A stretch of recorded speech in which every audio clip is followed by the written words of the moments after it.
Welcome back to another episode of Great Dissident Plays Old Games he hasn't seen in a while. This obviously isn't going to be the whole entire series of things that I do forever, but there's another game I decided to revisit. Wait a minute, this isn't my normal fire background. What is this? Wait. It can't be! Is this? It is! It's a starting screen. For... a stream? I'm streaming now? Well, yeah, I should have known that. I mean, obviously I was the one who made the stream in the first place. And no, unfortunately I don't have a consistent streaming time, but if you want to watch me, I will hopefully be on Monday at 11:59 Central Time. I hope to see you there. It'll be a fun stream. We might even do something like chat controls eventually, but we'll see. Anyways, with that out of the way, I wanted to discuss what the next game of the saga was going to be. Well, let me let you guess at first. It's going to be a blue-haired, sword-fighting, anime-esque protagonist. I'll let you see if you can guess it. I'll give you 3 hints. If you said Trunks from Dragon Ball Z, I'll give you points there for creativity, but no, I said anime-esque, not anime-actual. If you were to pick one of the many blue-haired Fire Emblem characters, I would have also said good try, but unfortunately, that isn't it either. Also, this list is not my own, I just kind of found this somewhere on the internet, because I'm pretty sure it actually might be missing a few characters. Before I tell you exactly what it is, I'm going to play a little bit of a snippet from one of the more beginning songs, to see if you can get it triggered in your head as to what game I'm talking about.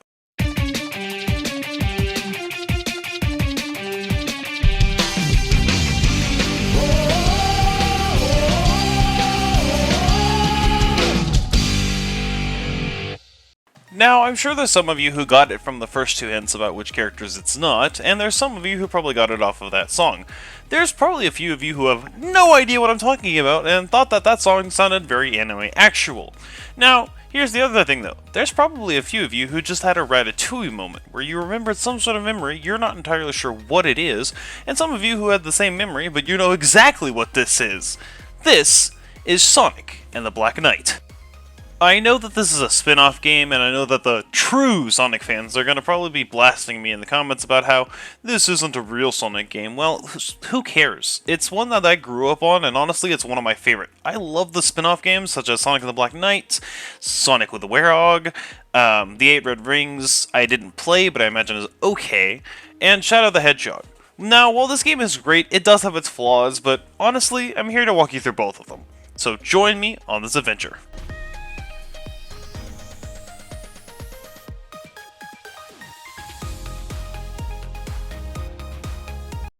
Okay, right quick, I know I said I was about to start the video, but really fast. Look at this! This name here. This name should look familiar to those of you who've been watching my videos. Cube Gamer, or Cube, as I've been calling him. This character has still somehow managed to find my stream, even though I didn't tell anyone I was going to be streaming, and is antagonizing me before I've even started the game! Who is this guy, and what the heck is up with him? Yeah, just start off with ranked. I forgot that ranked was a thing. There's no way that that even works anymore. I'm gonna be honest, if there's any achievements I'm getting locked behind ranked, I'm gonna be in trouble. Yes, you heard that right. There's a ranked combat mode where you can try and compete against your friends and people you don't know to get higher skills. But I honestly don't know if this is required for achievements, but as I said before, if it is, we're in trouble.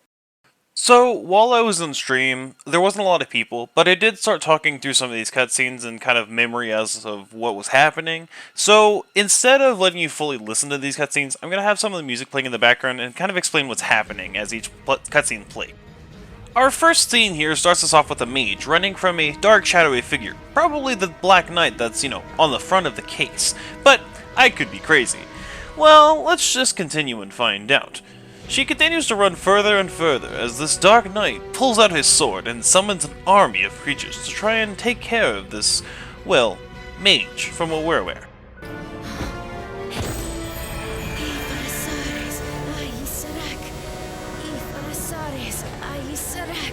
Oh, brave knight, swift as the wind, heed my call. And of course, that's when Sonic just comes falling from the sky. I mean, for intros, as far as intros go anyways, Sonic falling from the sky isn't necessarily the weirdest, but it is kind of the most abrupt for his intros. He was just kind of eating his lunch from what I can imagine, and definitely didn't want his chili dogs getting all dirty from the ground. But, just like the hero he is, he decided to step in and save the day, while also showing off a little bit to keep his chili dogs clean. It's so awkward. Oh, I get it. No problem. I'm used to stuff like this.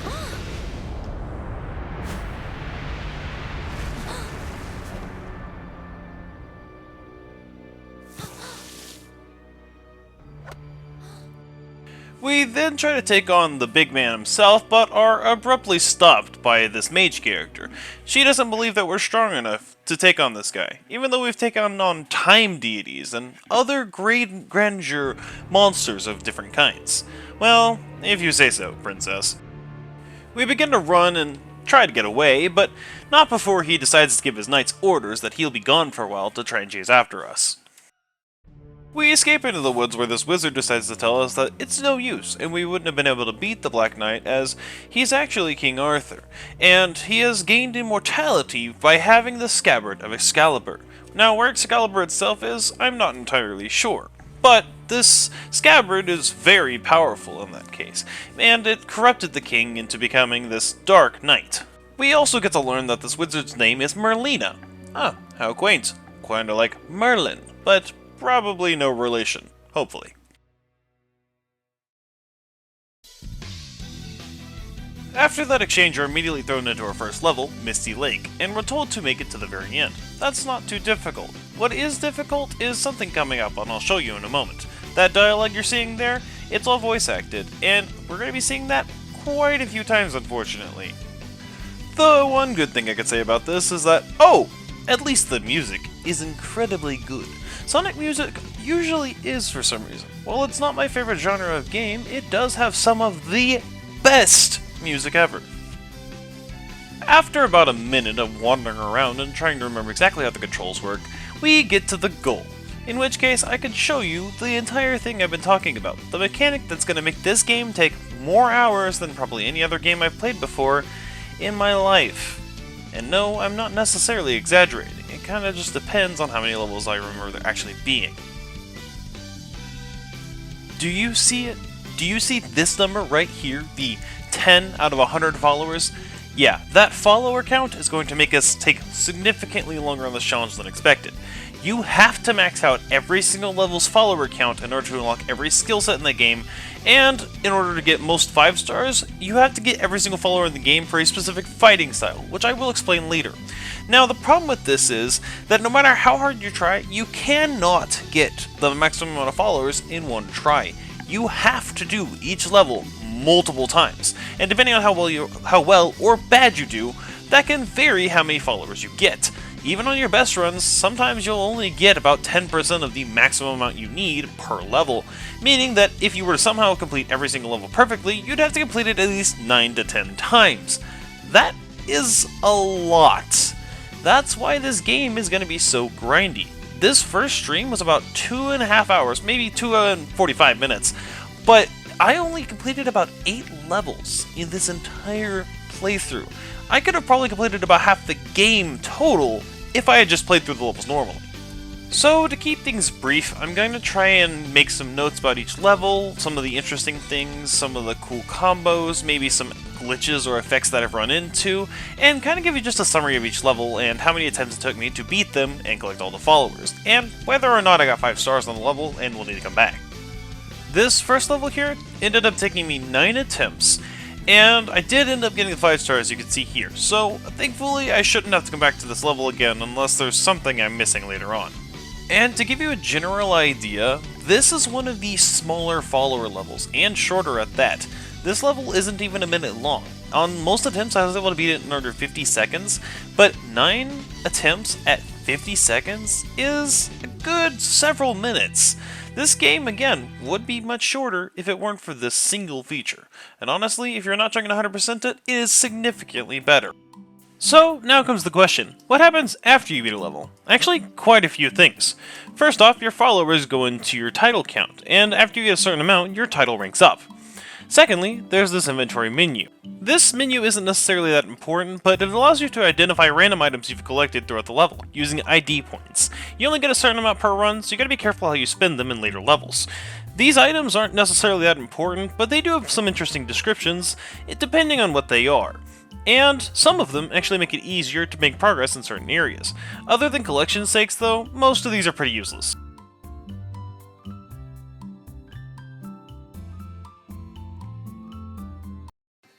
In the cutscene following this level, Merlina explains that Excalibur was handed over to the king by the Lady of the Lake.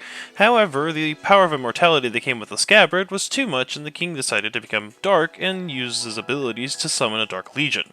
Yeah, that's probably going to be our problem now, huh? She then explains that there is one way we could get past King Arthur's immortality thing, and that's to get the sacred sword that's just beyond this misty lake. Now, how that's going to help exactly, I don't really know, but I assume we'll find out later.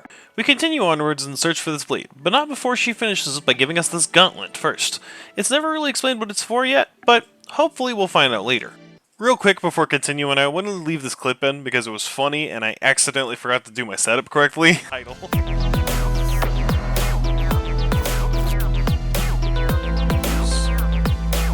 Oh crap! Hello, I don't know who that was. I didn't realize this was gonna be in front of it. So, yeah, I had the layers incorrect, but don't worry, for the rest of the stream I actually set it properly, but didn't get any new followers, so I didn't really have a way to check it. Guess we'll find out next stream. Alrighty, time for the next level, which isn't much different from the first one, and that's probably because it's actually based in the same area. As you could tell, the graphics and the design of the area are fairly similar, but also you could tell later on because it's actually just an extension of the same level.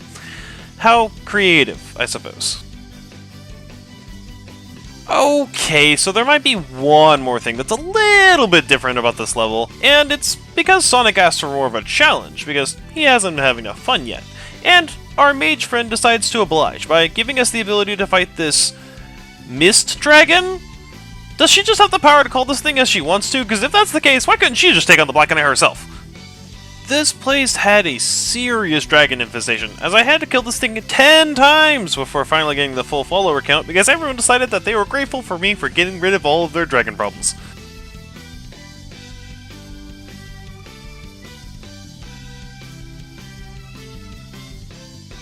After fulfilling the request of the people and taking care of their dragon problem, we could finally get the next rank of Knight, the Loyal Page. Whatever the heck that is. It sounds like I'm a piece of paper. It's time for us to meet our trusted blade for the rest of the game. His name is Caliburn.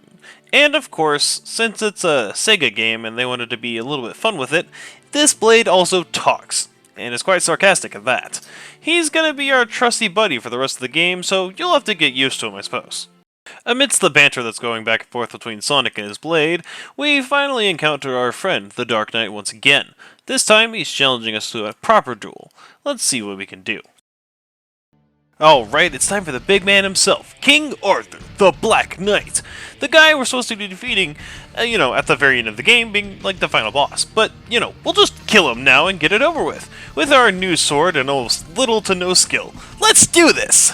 The main gimmick of this fight is fairly simple. When his sword is orange, you swing your Wiimote, and then you counter his attack by pressing A. Wow! Fancy schmancy! Do this 3 times and the fight's over. Real quick and simple like. Didn't think it was going to be this easy, but it is an early fight. After several attempts of doing this boss fight and winning over and over again, although I took a couple damage in a couple of the attempts, it wasn't much changing. Honestly, it was just more grinding. However, I did learn a couple of things. In order to get 5 stars on this stage, those 3 enemies you saw earlier, yeah, I have to beat every single one of them and do this hit list in order to get a 5-star rating, which I didn't know until attempting this challenge. The second thing that happened on my second to last attempt was right here. You can see the camera kind of freaking out because somehow I managed to jump off the grind rail and onto the invisible, not really destroyed bridge that you're not even supposed to be able to make it onto. While that was quite intriguing, it definitely probably won't be the craziest thing I'll ever see. We'll just have to keep playing to find out, I suppose. After taking down the king long before he should have been able to, he uses his scabbard to cheat death and become immortal as usual. You know, his ultimate power type of thing. The sword tries to blame us for the fact that we're inexperienced, but we're Sonic the Hedgehog. It couldn't be our fault. It has to be his fault for not being sharp enough after all these years. But let's not worry about that now. The Black Knight doesn't even think we're strong enough to try and kill himself. He just runs off and leaves us be. Kind of pathetic if you ask me. Anywho's, I suppose it's time to move forward and try to find the Lady of the Lake. The next section is a rather simple one. We kinda just replay through the last area one more time, but this time wielding this sword, Excalibur, trying to learn how to train and hone his skills that we previously didn't have. Now, why we couldn't just have Excalibur while we were fighting the dragon, I don't know, but I'm pretty sure if I remember correctly, we'll have to fight another one. So, just you wait, we'll be back. Even though this was one of the shorter ones, it still required us to do 9 playthroughs of this level, and yes, we definitely got the 5-star, but it was still a pain. After we're through with our training though, our sword decides to tell us something. As we're wandering through the forest, he says that his blade is a bit dull and blunt, and he wants to look good for the Lady of the Lake. Kinda weird that a sword wants to look good for a mystical goddess-like character, but I guess if you're sentient, you gotta look good for the characters who have your best intentions in mind, I suppose. So we decided to make a trip to the blacksmith, to get them all sharpened up and nice for the lady. Real quick though, before we proceed, we have finally gained the title of Hardy Squire. That's all. Alrighty, next we lead on into the city, where we can hopefully find the blacksmith to sharpen up our blade a little bit. This is a longer level, to say the least, which means that it's gonna be one that we're gonna have to play a few more times than I'd like to. But, who cares? It's all about the grind and the playthrough, right? Right? We can enjoy it. We'll say that anyways. I'm just glad I streamed it, even if it was just Cube that was there, at least I had someone to interact with. The biggest goal in this level though was to not hit civilians, and if I wanted to get 5 stars, I even had to trade with some of them. I would have to give them my rings that I had, which were kind of my security if I took damage, but to be fair, these are earlier levels, you don't take a lot of damage, so I did try to make the trades when I could find them, but most of the time I would just skip by them because I wanted to get it over with. The other problem I have with this level is it has an increased follower count compared to most other levels, and it's at 250. So this level required about 15 attempts, as well as it being about a minute 20 seconds per run through of this level, depending on whether or not I decide to trade. So yeah, this level did take me a little while. I wanted to quickly make note of one more thing though. This gift icon that you saw was me trading with a villager. Why one of the villagers had a ballista arrowhead on them? I don't know, and why they thought it was a smart idea to trade it to me, I also don't know. But it's kind of crazy to think that they were just holding on to that the whole time. I mean, whatever, I guess. Alrighty, we finally make it into town and find the blacksmith, who happens to be almost a one-to-one of Tails Miles himself. Well, that's strange, but with it being a parallel universe or something like that, it kinda makes sense. He says that this sword that we have, it's quite a magnificent talking sword, and it's one of a kind, that's for sure. He's not exactly sure how to approach this, but he's more than up for the challenge. His main usage right now is to allow us to equip items that'll give us bonuses or can kinda save us throughout the run depending on the level we're on. I probably won't be using too many of these unless it'll make the game easier for specific levels, but honestly, we'll just ignore that for now. The second one is Style, which is in the status menu. I'm pretty sure once I saw this the first time, I kinda just ignored it because most games status is just your stats rather than your fighting style. But in this game, depending on how many followers you have, you can unlock new fighting styles. And in some cases, these fighting styles are the only way you're going to get 5 stars. Now, I've never used these before, so once I unlock them, you and I will both see exactly how they work. As I said before, if I found any interesting items in the discovery menu, I would let you guys see the descriptions and tell you why I thought they were interesting. There's actually one that I found here. It was a flower. One that was known as the Sweet Pea. And it says that it's a cute and pretty flower, but it's quite a strong poison. That's something you wouldn't necessarily normally see, but it's quite intriguing to think about. I'm just imagining some random dude walking up to this flower going, oh, that's a cute one, let me pick it for my girlfriend or wife or whatnot, and then, you know, it killing them because it's a strong poison. Yeah, let's not go any further on that. The next two levels weren't too difficult. They were mostly just training me on my new Soul Surge ability. This is my special ability that basically slows down time and allows me to slash through enemies however I feel like. Whether it's fast or slow is my own choice. However, if I do it the more slow and tactical approach, it's much more satisfying. And not only is it more satisfying, it also saves a lot of gauge. The only problem is that doing it in the slower fashion, while being much more fun, does take longer, meaning that it just extends the level's gameplay even more. The first one was based on me using the soul gauge on the ground, and took on an average about a little less than 40 seconds. Now that's not too bad, but when you have to do each of them somewhere between 10 and 15 times depending on your luck, it does add up quite a bit. But we've already discussed that, so I'll just let you do the math for yourself. The second of these levels was based on me using my soul gauge in mid-air, and while it's not anything too different or special, there are a couple of unique and kinda cool optimizations you can do with this level. Like this spot here, where you hit the enemy and dash just far enough to be able to hit the ledge and jump up without losing any speed or bonking into a wall. While the replays of these levels do get kinda boring and monotonous, there are some of them that get kinda fun to optimize, and learning these new tricks does make it more fun. However, once you learn them all, again, it does become a little slow and tedious, but what are you gonna do? And there you have it. The ending to episode 1 of Sonic and the Black Knight. I will definitely be live streaming this game some more, and maybe some other games in the future. For now though, I wish that you guys enjoyed the video. I want to ask you to subscribe, as this video took me over 2.5 hours to make, and more than that to edit. I am tired. But if you really don't want to, that's fine. I also did want to ask though, if there are any of you interested in me wanting to upload these live streams, I do have the full video available, and I could upload it as a separate video either on this channel or another one if I ever decided I wanted to. I just need to know if that's something you guys might want to see. But with that, all I have to say is I hope you guys have a good night, and I'll see you later.